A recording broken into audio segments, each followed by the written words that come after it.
আসসালামু আলাইকুম, সবাই কেমন আছেন? আজকে আমরা আলোচনা করব কি কি ওয়ে ফ্লো করলে আমরা ফ্রিল্যান্সিংকে ফুল টাইম হিসেবে নিতে পারি। প্রথমেই যে বিষয়টা সেটা হচ্ছে আমাদের নিজেদের গোল ঠিক করতে হবে। আসলে আমরা কোন ওয়েতে আগাবো, কি কি কাজ করব, কোন কোন সেক্টরগুলোতে কাজ করব, কি ধরনের কাজ করব, সম্পূর্ণ কাজের রোডম্যাপটাকে আপনাকে আগে তৈরি করে নিতে হবে। আপনি যদি আপনার নিজের গোলটা ঠিক করতে না পারেন যে আপনি কোন দিকে যাবেন, তাহলে আপনি কিন্তু পিছিয়ে পড়বেন। সো আপনাকে ফার্স্টেই ঠিক করতে হবে যে আপনি কোন সেক্টরগুলোতে কাজ করবেন। 2 নাম্বার, নিজেকে নিজ সেক্টর আইডেন্টিফাই করতে হবে। আমার কাছে সবচেয়ে বেশি যে কোশ্চেনটা আসে সেটা হচ্ছে, ভাইয়া আমি কোন কোর্সটা করব, কোন সাবজেক্টে আমরা কাজ করব। দেখেন, কাজের অভাব নাই, মার্কেটে হিউজ পরিমাণে কাজ আছে। এখন আমি যদি আপনাকে বলি যে আপনি ওয়েব ডিজাইন নিয়ে কাজ করেন, এখানে লক্ষ লক্ষ টাকা, আপনি কি করবেন? অথবা আমি বললাম যে ইউটিউবে লক্ষ লক্ষ টাকা, ইউটিউব মার্কেটিং করেন, মানে আমি যেটা বললাম সেটা আপনি কেন করবেন? আপনার সেই কাজটা ভালো নাও লাগতে পারে, আমি বললেই আপনি কেন করবেন? আমার যেটা ভালো লাগে সেটা আমি করি। যে লাইক ধরেন, যিনি ওয়েব ডিজাইনের কাজ করছেন তাদেরকে ওয়েব ডিজাইনের কাজটা ভালো লাগছে না, তাদের কাছে ওই ওয়েব ডিজাইনটাই ভালো। যারা ডিজিটাল মার্কেটিং কাজ করেন তাদের কাছে ডিজিটাল মার্কেটিং ভালো লাগে বিধায় তারা ডিজিটাল মার্কেটিংয়ে কাজ করেন।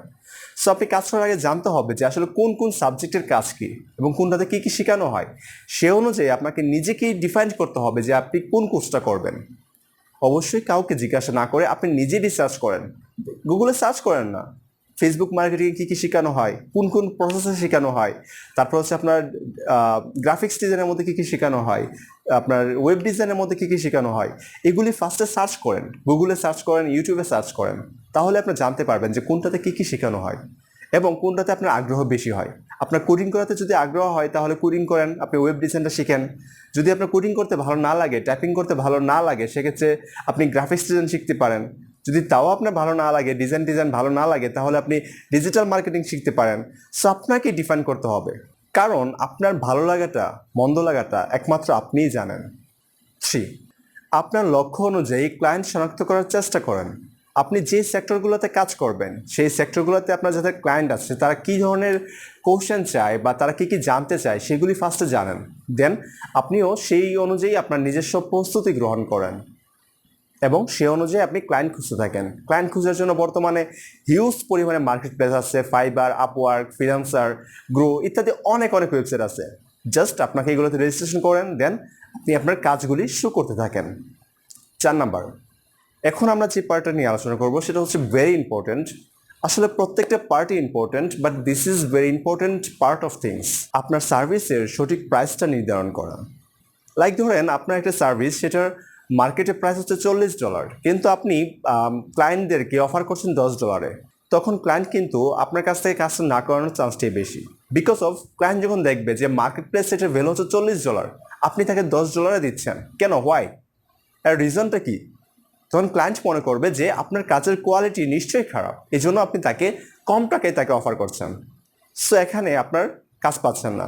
দ্বিতীয়ত, আপনি ধরেন আপনি একটা কাজ করবেন, ক্লায়েন্ট আপনাকে একটা কাজ দিল, কিন্তু সেই কাজটার প্রাইস হচ্ছে $10, কিন্তু আপনি চাইলেন $40, তখন কিন্তু আবার ক্লায়েন্ট আপনার কাছ থেকে কাজটা করবে না।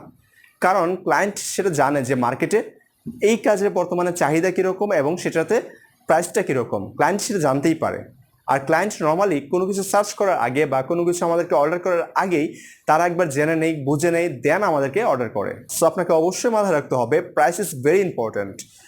আপনি যে প্রোডাক্টটাই দিচ্ছেন, যেই সার্ভিসটাই দিচ্ছেন, সেটা যেন সঠিক প্রাইসটাই হয়, সেটা মাথায় রাখবেন। আপনি যে সেক্টর নিয়ে কাজ করেন না কেন, আমি মনে করি আপনার নিজস্ব একটা পোর্টফোলিও ওয়েবসাইট থাকা দিস ইজ ভেরি ইম্পর্ট্যান্ট। কারণ হচ্ছে একটা পোর্টফোলিও ওয়েবসাইটে শুধুমাত্র আপনার পরিচিতি বহন করে। আপনি কী করেন না করেন, আপনার এডুকেশনাল ব্যাকগ্রাউন্ড, আপনি কী কী কাজ করেছেন, সব কিছুই আপনার এই পোর্টফোলিও ওয়েবসাইটের মধ্যে থাকবে, যেটা দেখে ক্লায়েন্ট খুব ইজিলি বুঝতে পারবে আপনার সব কিছু বা আপনার ব্যাকগ্রাউন্ড সম্পর্কে। আপনার কাজের নমুনা রাখুন, অর্থাৎ পোর্টফোলিও বা ডেমো রাখুন, যেন ক্লায়েন্টরা চাইলে আপনি তাদেরকে দেখাতে পারেন যে আপনার কাজের কোয়ালিটি কীরকম। আর আপনার ওয়েবসাইটে এই কাজগুলিকে আপলোড করে রাখেন পোর্টফোলিও সেকশনে, তাহলে ক্লায়েন্টরা খুব ইজিলি আপনার ওয়েবসাইটে ঢুকলেই আপনার প্রিভিয়াস কাজগুলি দেখতে পারবে এবং তারা আইডিয়া নিতে পারবে আপনার কাজের কোয়ালিটি সম্পর্কে। সো আপনার কাজের ডেমোগুলো তৈরি করে রাখুন।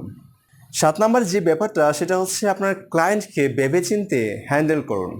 বিশেষ করে প্রথম দিকে যদি আপনি কাজটা করছেন, একদম নতুন কাজ করছেন, সেক্ষেত্রে অবশ্যই ভেবেচিন্তে কাজটা করতে হবে। আপনার ধরুন কাজটা যদি হয় $5, ক্লায়েন্ট যদি আপনাকে দিয়ে থাকে, আর ক্লায়েন্ট যদি সেখানে আপনার $10 সমপরিমাণ সাপোর্ট চাই, তাকে সেই সাপোর্টটা দিন। কারণ হচ্ছে এই একজন ক্লায়েন্টই আপনার ডিপেন্ড করছে যে আপনার আসলে ফিউচারটা কি হবে। কারণ প্রথম দিকে যে ক্লায়েন্ট আপনার থাকবে, তারা যদি আপনাকে পরপর 5 স্টার রিভিউ দিতে থাকে, রেটিং দিতে থাকে, তাহলে আপনার কাজ পাওয়ার চান্সটা বেড়ে যাবে। সো আপনার রেটিং, রিভিউ এগুলো ইটস ভেরি ইম্পর্ট্যান্ট আপনি ফ্রিল্যান্সিং সেক্টরগুলোতে কাজ করার জন্য। সো প্রথম দিকে ক্লায়েন্টদেরকে 100% স্যাটিসফাইড করার চেষ্টা করেন। আপনার বিষয়বস্তু ক্লায়েন্টদের কাছে প্রেজেন্ট করার ধরনটা আলাদা রাখুন। প্রেজেন্টেশনটা সুন্দরভাবে মেক করুন। অবশ্যই কারো কাছ থেকে কপি করবেন না।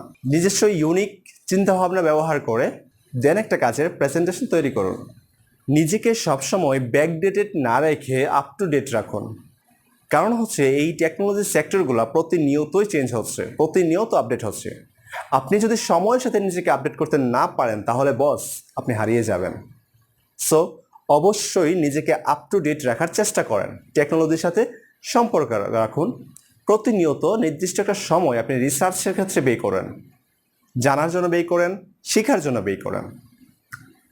10 নম্বর স্টেপটা হলো আপনার দৈনন্দিন কাজের সাথে ফ্রিল্যান্সিংটাকে মিলিয়ে ফেলবেন না, তাহলে সব কিছু একেবারে গুলিয়ে ফেলবেন। যে কোনো একটি কাজের প্রতি ফোকাস রাখুন, অন্তত প্রথম দিকে।